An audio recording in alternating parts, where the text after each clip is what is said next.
vibeBooks presents Anne of Green Gables by Lucy Maud Montgomery. Chapter E. Mrs. Rachel Lynde is surprised. Mrs. Rachel Lynde lived just where the Avonlea main road dipped down into a little hollow, fringed with alders and ladies' eardrops, and traversed by a brook that had its source away back in the woods of the old Cuthbert place. It was reputed to be an intricate, headlong brook in its earlier course through those woods, with dark secrets of pool and cascade. But by the time it reached Lynde's Hollow, it was a quiet, well-conducted little stream, for not even a brook could run past Mrs. Rachel Lynde's door without due regard for decency and decorum. It probably was conscious that Mrs. Rachel was sitting at her window, keeping a sharp eye on everything that passed, from brooks and children up, and that if she noticed anything odd or out of place she would never rest until she had ferreted out the whys and wherefores thereof. There are plenty of people, in Avonlea and out of it, who can attend closely to their neighbor's business by dint of neglecting their own, but Mrs. Rachel Lynde was one of those capable creatures who can manage their own concerns and those of other folks into the bargain. She was a notable housewife. Her work was always done and well done. She ran the sewing circle, helped run the Sunday school, and was the strongest prop of the Church Aid Society and Foreign Missions Auxiliary. Yet with all this, Mrs. Rachel found abundant time to sit for hours at her kitchen window, knitting cotton warp quilts. She had knitted 16 of them, as Avonlea housekeepers were wont to tell in awed voices, and keeping a sharp eye on the main road that crossed the hollow and wound up the steep red hill beyond. Since Avonlea occupied a little triangular peninsula jutting out into the Gulf of St. Lawrence, with water on two sides of it, anybody who went out of it or into it had to pass over that hill road and so run the unseen gauntlet of Mrs. Rachel's all-seeing eye. She was sitting there one afternoon in early June. The sun was coming in at the window warm and bright. The orchard on the slope below the house was in a bridal flush of pinky white bloom, hummed over by a myriad of bees. Thomas Lynde, a meek little man whom Avonlea people called Rachel Lynde's husband, was sowing his late turnip seed on the hill field beyond the barn, and Matthew Cuthbert ought to have been sowing his on the big red brook field away over by Green Gables. Mrs. Rachel knew that he ought because she had heard him tell Peter Morrison the evening before in William J. Blair's store over at Carmody that he meant to sow his turnip seed the next afternoon. Peter had asked him, of course, for Matthew Cuthbert had never been known to volunteer information about anything in his whole life. And yet here was Matthew Cuthbert, at 3:30 on the afternoon of a busy day, placidly driving over the hollow and up the hill. Moreover, he wore a white collar and his best suit of clothes, which was plain proof that he was going out of Avonlea. And he had the buggy and the sorrel mare, which betokened that he was going a considerable distance. Now where was Matthew Cuthbert going, and why was he going there? Had it been any other man in Avonlea, Mrs. Rachel, deftly putting this and that together, might have given a pretty good guess as to both questions. But Matthew so rarely went from home that it must be something pressing and unusual which was taking him. He was the shyest man alive, and hated to have to go among strangers, or to any place where he might have to talk. Matthew, dressed up with a white collar and driving in a buggy, was something that didn't happen often. Mrs. Rachel, ponder as she might, could make nothing of it, and her afternoon's enjoyment was spoiled. "I'll just step over to Green Gables after tea, and find out from Marilla where he's gone and why," the worthy woman finally concluded. "He doesn't generally go to town this time of year, and he never visits. If he'd run out of turnip seed, he wouldn't dress up and take the buggy to go for more. He wasn't driving fast enough to be going for a doctor. Yet something must have happened since last night to start him off. I'm clean puzzled, that's what, and I won't know a minute's peace of mind or conscience until I know what has taken Matthew Cuthbert out of Avonlea today." Accordingly, after tea, Mrs. Rachel set out. She had not far to go. The big, rambling, orchard-embowered house where the Cuthberts lived was a scant quarter of a mile up the road from Lynde's Hollow. To be sure, the long lane made it a good deal further. Matthew Cuthbert's father, as shy and silent as his son after him, had got as far away as he possibly could from his fellow men without actually retreating into the woods when he founded his homestead. Green Gables was built at the furthest edge of his cleared land, and there it was to this day, barely visible from the main road, along which all the other Avonlea houses were so sociably situated. Mrs. Rachel Lynde did not call living in such a place living at all. "It's just staying, that's what," she said as she stepped along the deep rutted grassy lane bordered with wild rose bushes. "It's no wonder Matthew and Marilla are both a little odd, living away back here by themselves. Trees aren't much company, though dear knows if they were there'd be enough of 'em. I'd rather look at people. To be sure, they seem contented enough, but then, I suppose, they're used to it. A body can get used to anything, even to being hanged, as the Irishman said." With this, Mrs. Rachel stepped out of the lane into the backyard of Green Gables. Very green and neat and precise was that yard, set about on one side with great patriarchal willows and on the other with prim Lombardies.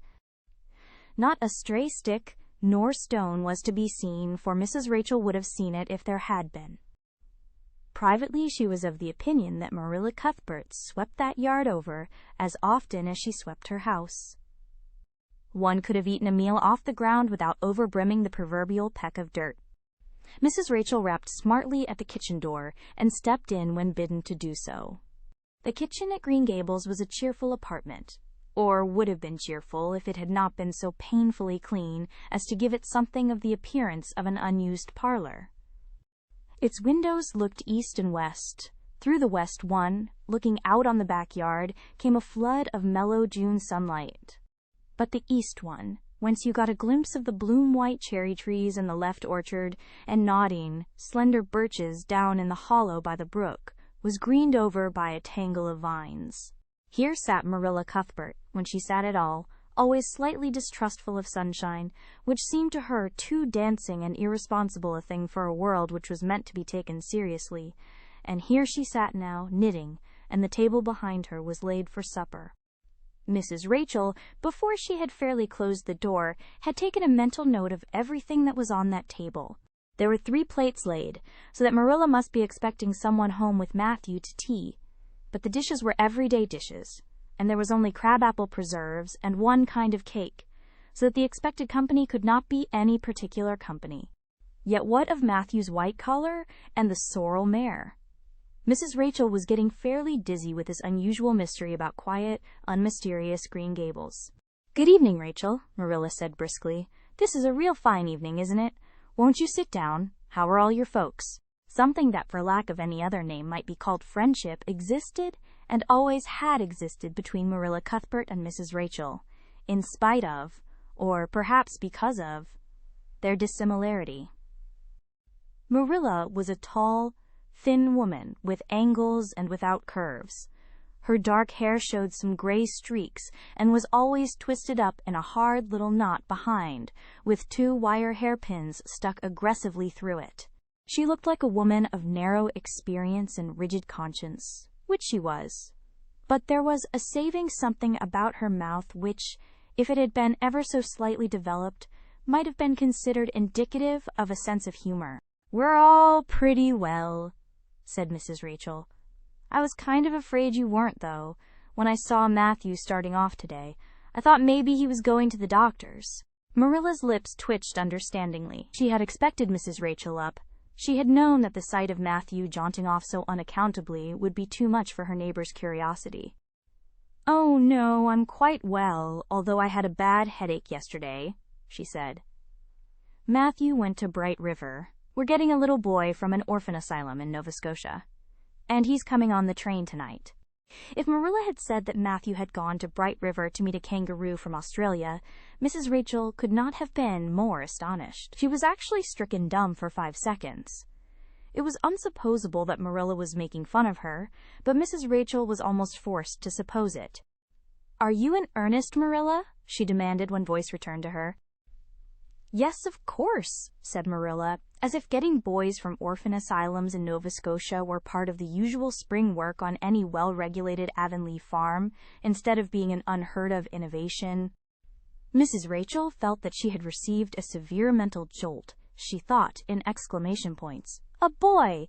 Marilla and Matthew Cuthbert, of all people, adopting a boy! From an orphan asylum. Well, the world was certainly turning upside down. She would be surprised at nothing after this. Nothing. What on earth put such a notion into your head? She demanded disapprovingly. This had been done without her advice being asked, and must perforce be disapproved. Well, we've been thinking about it for some time, all winter in fact, returned Marilla.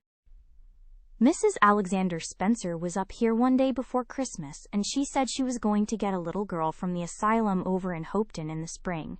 Her cousin lives there, and Mrs. Spencer has visited her and knows all about it. So Matthew and I have talked it over off and on ever since. We thought we'd get a boy. Matthew is getting up in years, you know. He's 60, and he isn't so spry as he once was. His heart troubles him a good deal. And you know how desperate hard it's got to be to get hired help? There's never anybody to be had but those stupid, half-grown little French boys.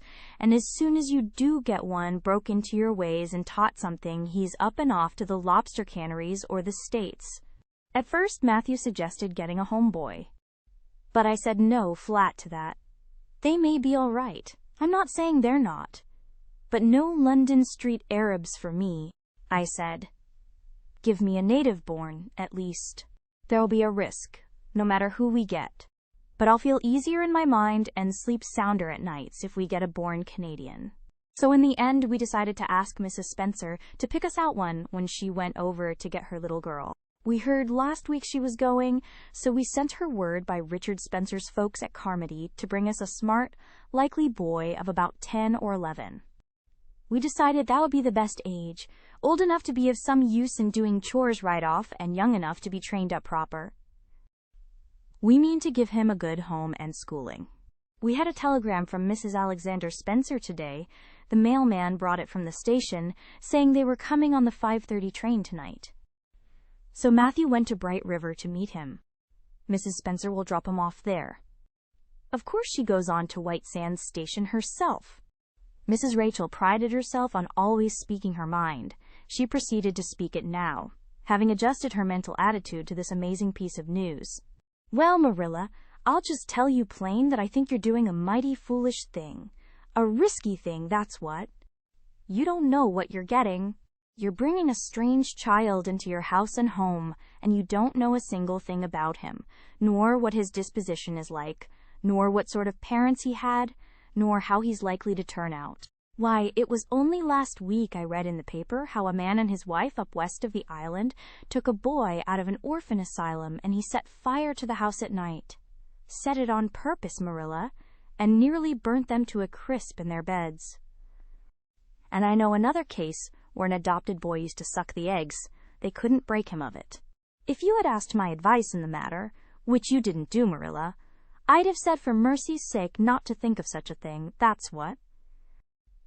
This Job's comforting seemed neither to offend nor to alarm Marilla. She knitted steadily on. I don't deny there's something in what you say, Rachel. I've had some qualms myself, but Matthew was terrible set on it. I could see that, so I gave in. It's so seldom Matthew sets his mind on anything that when he does I always feel it's my duty to give in.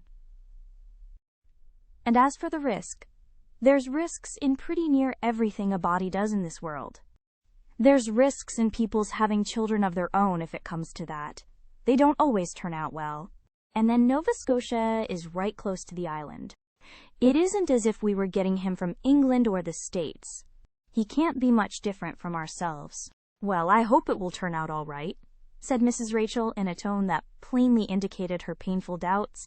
Only don't say I didn't warn you if he burns Green Gables down or puts strychnine in the well. I heard of a case over in New Brunswick where an orphan asylum child did that and the whole family died in fearful agonies. Only it was a girl in that instance. Well, we're not getting a girl, said Marilla, as if poisoning wells were a purely feminine accomplishment and not to be dreaded in the case of a boy. I'd never dream of taking a girl to bring up. I wonder at Mrs. Alexander Spencer for doing it. But there, she wouldn't shrink from adopting a whole orphan asylum if she took it into her head. Mrs. Rachel would have liked to stay until Matthew came home with his imported orphan. But reflecting that it would be a good 2 hours at least before his arrival, she concluded to go up the road to Robert Bell's and tell the news. It would certainly make a sensation second to none, and Mrs. Rachel dearly loved to make a sensation. So she took herself away, somewhat to Marilla's relief, for the latter felt her doubts and fears reviving under the influence of Mrs. Rachel's pessimism. "Well, of all things that ever were or will be," ejaculated Mrs. Rachel when she was safely out in the lane. "It does really seem as if I must be dreaming." "Well, I'm sorry for that poor young one, and no mistake. Matthew and Marilla don't know anything about children, and they'll expect him to be wiser and steadier than his own grandfather, if so be's he ever had a grandfather, which is doubtful. It seems uncanny to think of a child at Green Gables somehow. There's never been one there, for Matthew and Marilla were grown up when the new house was built, if they ever were children, which is hard to believe when one looks at them. I wouldn't be in that orphan's shoes for anything. My, but I pity him, that's what." So said Mrs. Rachel to the wild rose bushes out of the fullness of her heart. But if she could have seen the child who was waiting patiently at the Bright River station at that very moment, her pity would have been still deeper and more profound. Thank you for tuning in to vibeBooks. We hope you enjoyed this journey. Please consider liking, commenting, and subscribing to our channel. Check out our playlist or explore vibeBooks for more classic stories. Until next time, happy listening.